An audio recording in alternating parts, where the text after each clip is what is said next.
This is your reality check.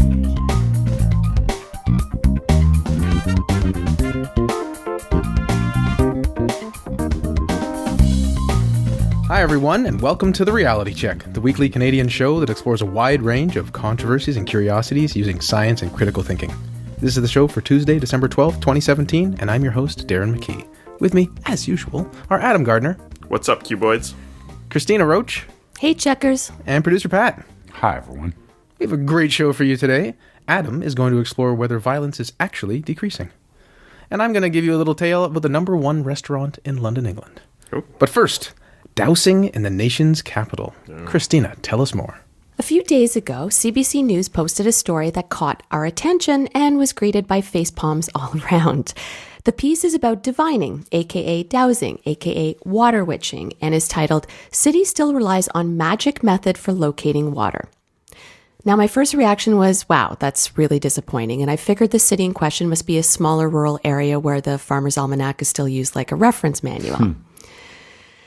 Much to my chagrin, the city in question is where I grew up, one of Canada's largest cities, not to mention our capital. Ottawa, you should be ashamed of yourself. Now, if you follow us on Twitter, you may have seen us posting at the Mayor of Ottawa about this. Now, Pat touches upon dowsing in episode 410 when he details the history of the ADE 651 bomb detectors used in Iraq.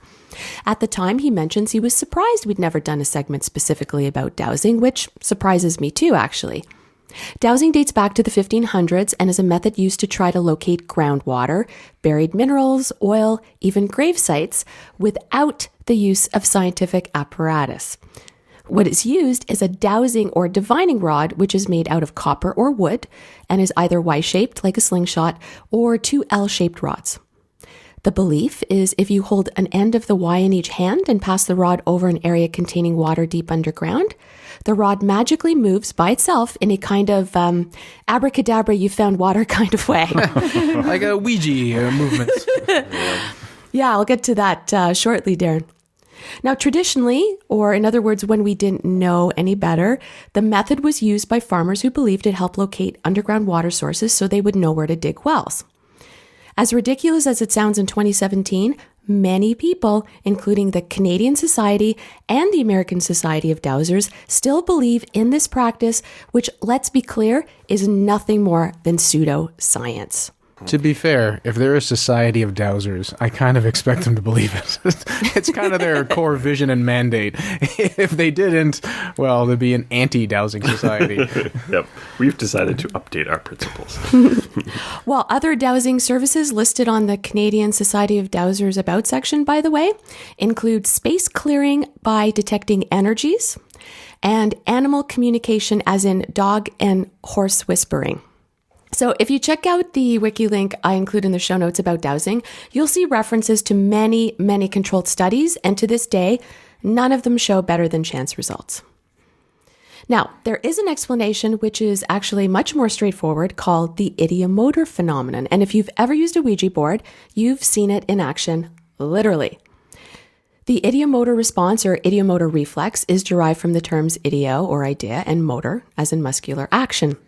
As defined in Wikipedia, the phrase is most commonly used in reference to the process whereby a thought or mental image brings about a seemingly reflexive or automatic muscular reaction, often of minuscule degree and potentially outside of the awareness of the subject. So popular examples attributed to the phenomenon are dowsing and Ouija boards. In dowsing, just like Ouija boards, someone unconsciously provides the movement as they anticipate the result of their action. If you expect the answer to a question to be yes, then you subconsciously nudge the Ouija planchette towards yes without meaning to. Scientific tests going back as far as Michael Faraday have demonstrated that many phenomena attributed to spiritual or paranormal forces are actually due to ideomotor action. Now, typically, if a city gets a complaint about suspected leaky pipes, environmental services employees loaded with cutting-edge radar technology head out to survey the scene. But when legit high-tech equipment doesn't provide all the answers, the City of Ottawa is one of the last large Canadian cities to resort to divining.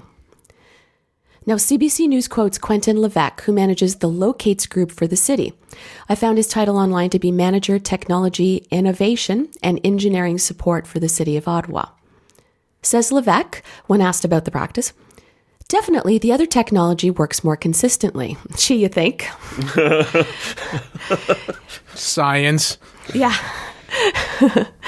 He adds, should they have difficulties or troubles using the other equipment, the divining rod is there as well. And so is a coin. Yeah.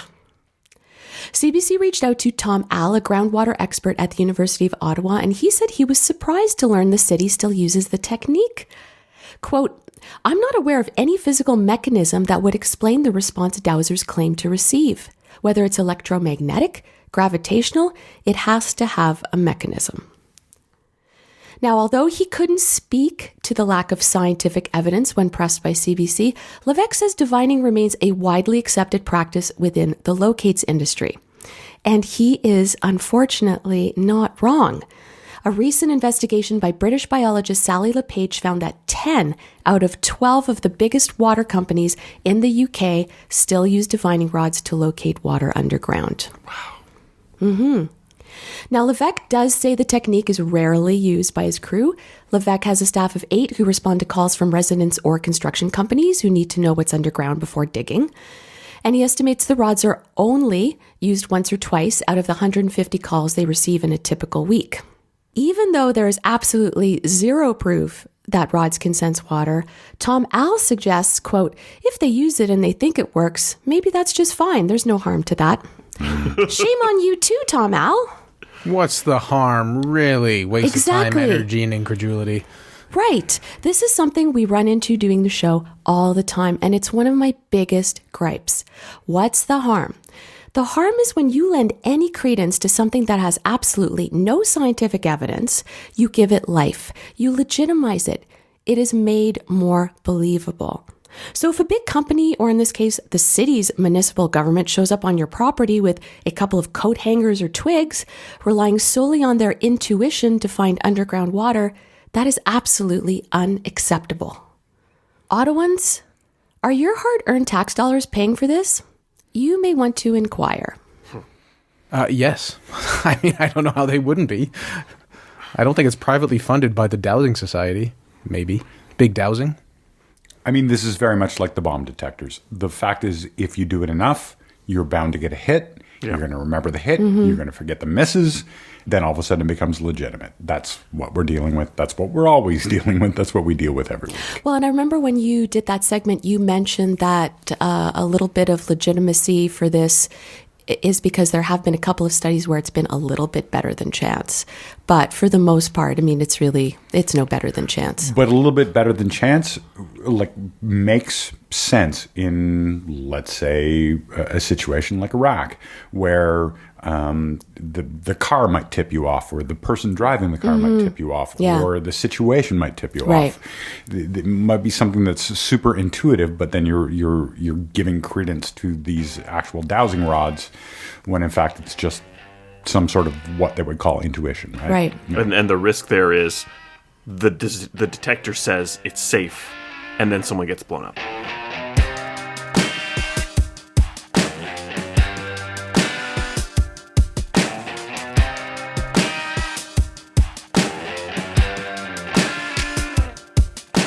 Thanks, Cristina. It certainly seems like silliness hasn't declined, but I currently believe violence has. Adam, is that really the case? Great question, Darren. In 2011, Steven Pinker wrote The Better Angels of Our Nature, Why Violence Has Declined. While I'm familiar with Pinker's work, I have not read this book, though I do intend to. I am familiar with the arguments presented within it from another Steven Pinker book, The Blank Slate, as well as other books that I've read that present similar ideas. Darren reviewed this book favorably on our podcast back in episode 206, which, as you might have learned last week, was Pat's first episode. Interesting coincidence. It's just a random coincidence there. The study I'll be speaking of today is a direct response to the argument from Steven Pinker's book. In fact, it starts with the words, "In The Better Angels of Our Nature, Why Violence Has Declined, psychologist Steven Pinker cites... So, what did Steven Pinker argue? What's the study saying? And what's really going on? The Better Angels of Our Nature argues that, contrary to what many seem to believe, Violence has been declining worldwide, and it also gives reasons for which this is happening. The reasons include the rise of nations, commerce, literacy, ease of communication, and rational problem solving. Obviously, if you want a better overview of the better angels of our nature, you can listen to episode 206, and Darren did a great job. I listened to that episode this morning. So this sounds good, and the data seems to overwhelmingly back this up. The book is very well cited with lots of graphs and tons of data. I've mentioned a similar idea on the show a number of times, and that is the myth of the noble savage. That's this idea that primitive man was peaceful and that society is the source of all of our problems. The truth being that hunter-gatherer groups were extremely violent. You had a huge chance of dying a violent death if you lived in one, and modern society seems to be a strong pacifying influence. Now, there's certainly something seductive about this idea, and everywhere we look, we seem to find society or culture taking the blame for all of life's problems. It's not to say there aren't social influences for some bad things, but generally, things get better, and advanced civilizations seem to be a good thing. So this idea that things are getting worse is not often an evidence-based view of the world, but it is still one that gets a lot of traction. Now, most articles on the topic only share the publicly available abstract of the paper. I was able to read the full version, though some of the specific statistics involved were a bit much for me, and it doesn't seem that I am the intended audience for such a paper. The study in question is Annual War Deaths in Small Scale versus State Societies, Scale with Population Size Rather than Violence. It's written by Dean Falk and Charles Hildebolt of the Department of Anthropology at Florida State University and the School for Advanced Research, Santa Fe in New Mexico. The researchers don't feel that Steven Pinker's metric, deaths by 100,000 individuals, is evidence to conclude that people living in states are less violent than those living in hunter-gatherer societies. They say that the mean annual battle deaths expressed as percentages of the population scale inversely with population size. Right.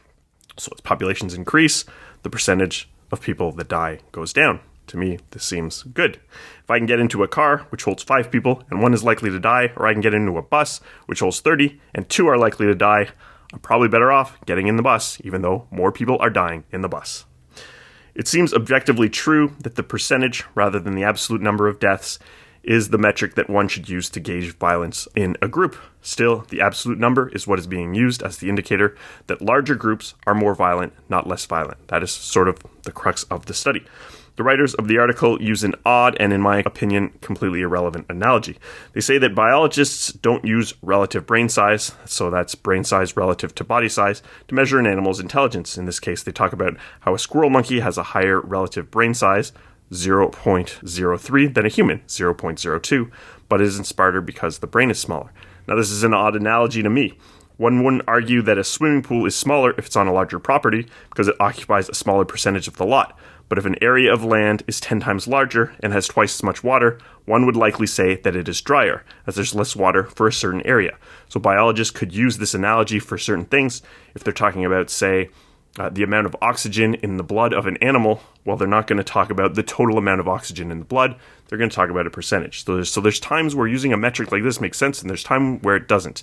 And to me, if you're talking about violence, you want to talk about rates of violence, not absolute numbers of violence. But that's just how I completely agree. I think there's room for discussion here, but that particular analogy I don't think helps their case. Not particularly. So we can't just compare death rates to things like relative brain sizes. I don't think just saying, well, biologists do this is really the right way of saying it. Now, that's a sort of fundamental basic point about this study that I can't seem to get past. It is attempting to argue that larger populations aren't more violent, but is still pretty much stating that you are less likely to die in a larger population. Now, I'm trying to be charitable of them, and I seem to be understanding that the point they are perhaps trying to make is that the level of violence a population has is relative to that population's size rather than some other factor, such as the many others that Steven Pinker lays out in his book. Now, you wouldn't really understand that from the coverage the study gets with headlines like this. Modern civilization doesn't diminish violence, from phys.org. Human violence, bloodlust not diminished by modern civilization, IB Times. Scientists battle over whether violence has declined over time, Science News, and modern civilization may not lead to less violence after all, study finds, technology.org. Now, they talk about chimpanzee violent rates, and they use to attempt to explain the discrepancy with this.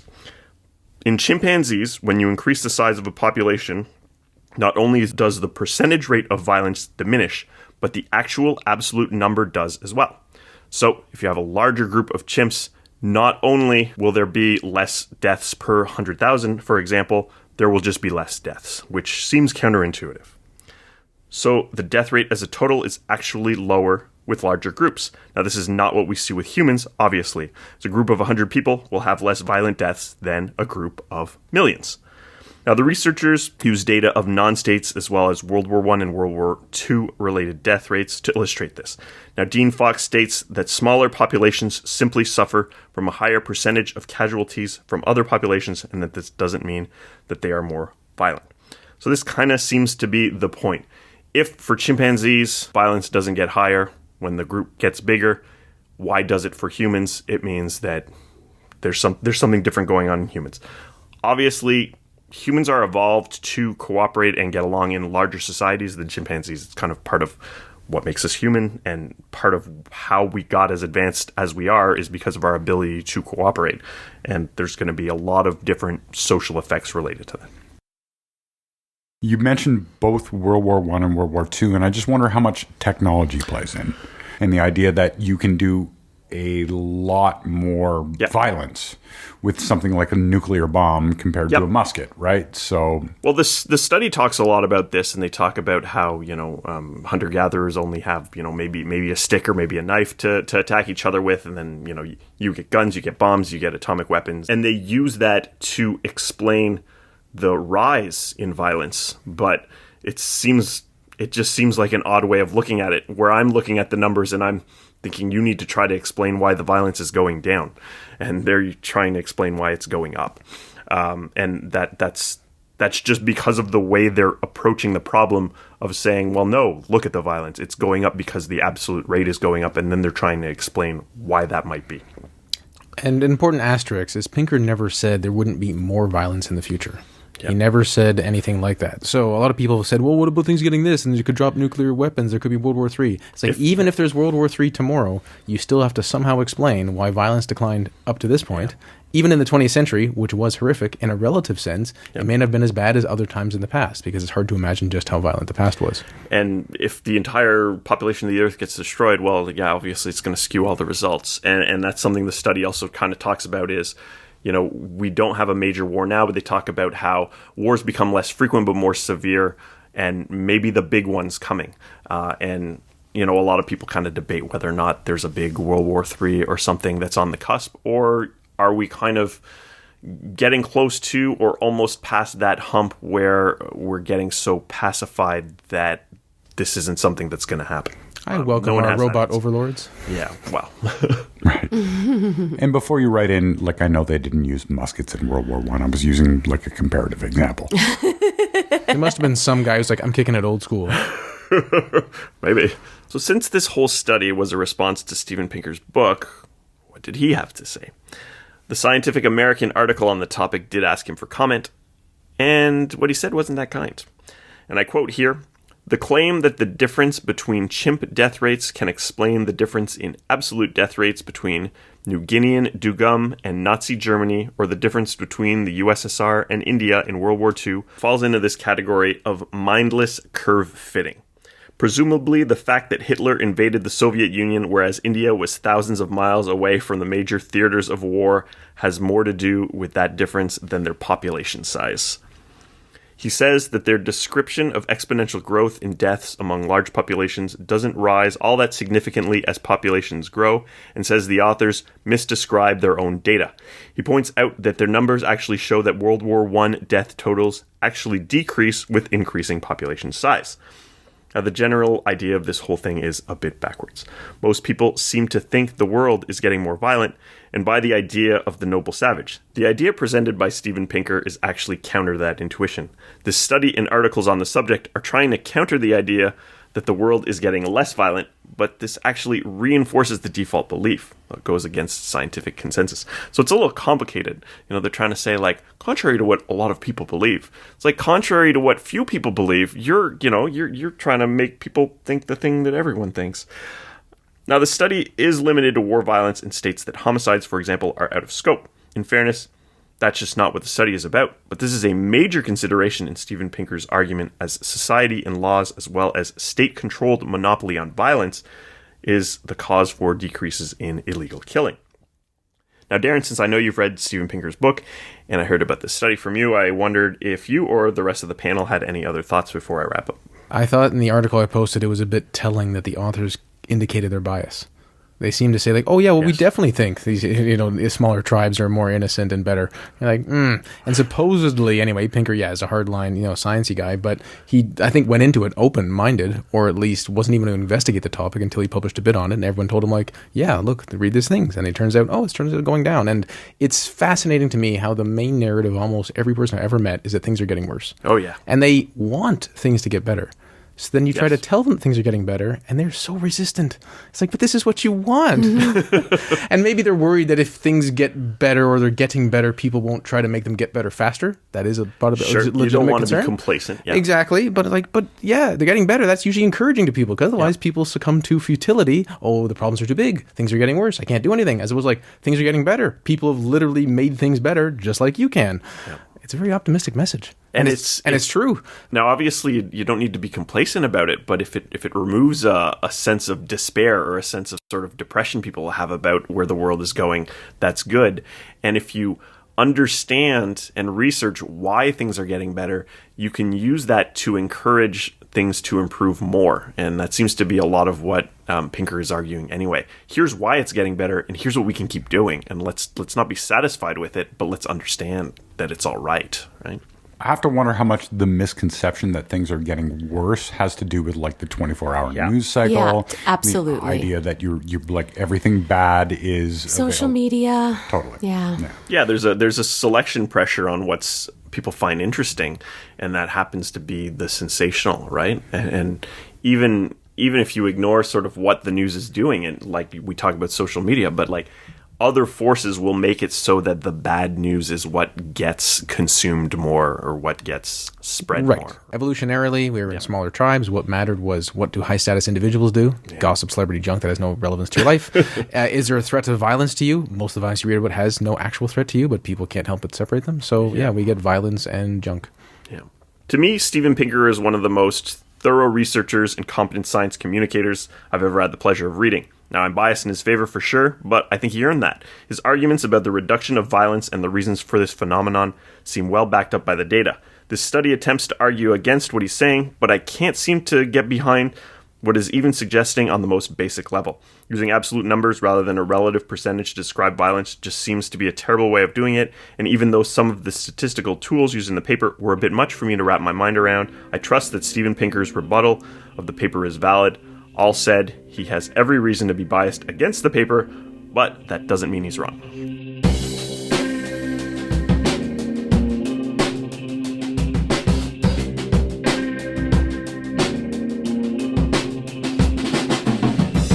From legitimate coverage to maybe something a bit less legitimate. The number one restaurant in London. There was a recent story in the news about a top-rated restaurant in London, England, not Ontario, you fools, on TripAdvisor.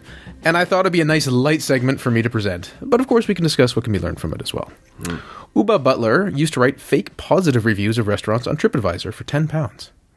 Funny if you had a blackmail operation. I'll write negative ones unless you give me £10. Anyway. That's a good rate. He would obsessively monitor the ratings of these restaurants and how they were doing, and he couldn't help avoid thinking that he was part of their success if they started to get better. And then because of that, he started to think most reviews are fake. As he wrote in Vice, linked in the show notes, trcpodcast.com. Great website. Quote, "This convinced me that TripAdvisor was a false reality, that the meals never took place, that the reviews were all written by other people like me. However, they're not, of course. They're almost all completely genuine. And there was one other factor that seemed impossible to fake, the restaurants themselves. So I moved on. Some time passed, and then Butler had an insight while he was sitting at home, which is a shed. Given our modern age of misinformation and insufficient critical thinking..." Sorry. Rewind, Sorry, please. What? Yes. Did you say a shed? Yes, he lives in a shed, which I believe is a small shack-like home. Okay. Okay. Given our modern age of misinformation and insufficient critical thinking, could he create a fake restaurant? Fake reviews are one thing. Could he create an entirely fake restaurant? It became his new life's goal. Oh. He used a £10 burner phone to register The Shed at Dulwich on TripAdvisor.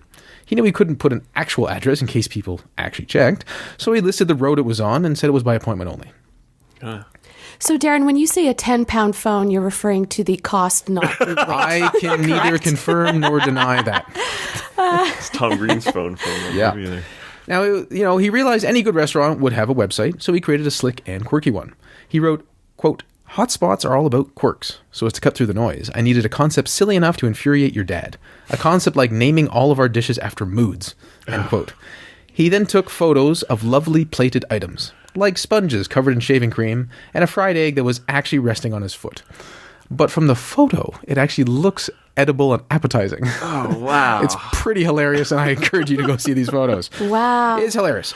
Of course, the items look good and edible, but they're actually repulsive and may be harmful to your health. Wow. He submits the forms and information to TripAdvisor, and then in early May, he gets approval, and it's on the site. The Shed starts out as the worst restaurant in London, 18,000th, 149th. Damn. It's a lot of restaurants. It is. But what can be done about this? Butler asked friends and acquaintances to write realistic, intelligent 5-star reviews from different computers, as he knows TripAdvisor has anti-scamming software. Within weeks, they're in the top 10,000. Wow. And then actual phone calls start happening. End of June, he was shocked and he received a 70th birthday booking for 9 people, 4 months in advance. In July, they progressed through the ranks, becoming more popular. The mystery and allure and perceived exclusivity is creating buzz. But who's putting these reviews? His friends. Oh, he's just... Oh, continually. Yeah, there's up to like 50 they now. keep doing it. Okay. Yeah. By the end of August, the Shed is at 156 in London, England, of all the restaurants. Only 57 reviews, but I think they're all 5-star, which probably helps trip up their algorithms. Wow, yeah, because no one's eating there to give it a bad review. He managed to be listed at 30th, but says more reviews weren't moving those numbers. But actually getting more interest from people, restaurants and other places were sending him samples of things. People want to work there, and frustration was mounting because people can't get a booking. One day, he experienced a massive flood of interest and learns it was because the Shed at Dulwich was listed as number 1 on the 1st of November, 2017. 6 months after listing the Shed at Dulwich online. It took him half a year. Yep. Butler actually tried to turn it into a real restaurant, which was an amusing mess, so I encourage you to read that story. I'll leave it for the interested reader to follow up. So the question is, this is hilarious, and I imagine other restaurants are mildly bitter. Yes. Does this mean TripAdvisor is worthless? Asked for comment, a TripAdvisor spokesperson told As It Happened, the CBC show, quote, "It is important to note that generally the only people who create fake restaurant listings are journalists in misguided attempts to test us. As there are no incentive for anyone in the real world to create a fake restaurant, this is not a problem we experience with our regular community. Therefore, this test is not a real world example." It's a way of saying, obviously, we got completely boned on this, even though it's not that applicable. Well, I think if he had an actual restaurant, then and people started coming into that restaurant as he got high, and then they noticed it was terrible, it would sort of self-correct. But the fact that he didn't have a real restaurant is part of what kept it so high. Right. And one would think you'd have a real restaurant so you could make money. But I think there'd be numerous ways you could leverage a fake restaurant which doesn't exist. Like, people wanted to interview him. I'm sure people want to send him free samples of things. Like, it just, you could easily ride that out. He gets a reality show on the Food Network. Exactly. Actually opening the door. Right? How did you manage to do it? I hear there's an opening. So that line from TripAdvisor, it sounds plausible, but how much evidence do they have here? How many other places have done something like this? Will do something like this? When Butler's story becomes more popular, admittedly I'm now part of the problem, will more places start hiring fake reviewers? Butler said he thinks most reviews on TripAdvisor are genuine, and I guess this is true because there are so many reviews of so many things. Well, it's just the volume. Yes, if you've ever gone to like anywhere on Earth, there's like top 15 to 30 places to see, and there's numerous TripAdvisor ratings for all of them. Yes. Why couldn't AI with sophistication hack their system? I've used TripAdvisor a lot when I traveled, and I've had really good luck with the restaurants that they say are quite good. You know, I think from that point of view it works, but, you know, is it fallible? Sure. Anything's, you know, open to be hacked. And couldn't AI do it? Well, sure, but, you know, just get a bunch of proxy servers and it could do all sorts of fake reviews and stuff like that. And on that note, I'll say thanks for listening, everyone. Cristina explored the sad use of dowsing that still occurs in the City of Ottawa. Shame on you. Adam explored whether violence is actually declining, and it seems like it still generally is, despite a quirky use of statistics by a recent paper. And I gave you a lighthearted segment on, yes, you can hack TripAdvisor, although I imagine it's going to be a lot harder in the future. Until next time, think better to act better. Peace out, Cubewoods. Stay classy, not smart-assy. Good night, everyone.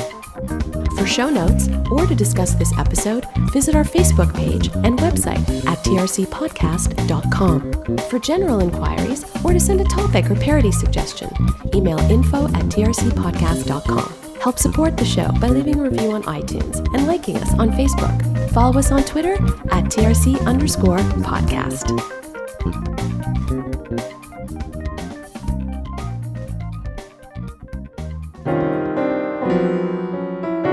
Outtakes. The idea presented by Steven Pinker is actually counter to that intuition. Take that again, Stevens Pinker. The idea presented by Steven Pinker is actually counter to that intuition. Sorry, I thought that Steven's Pinker. Yeah, I think one of you slightly smirked, and I feel like I heard it.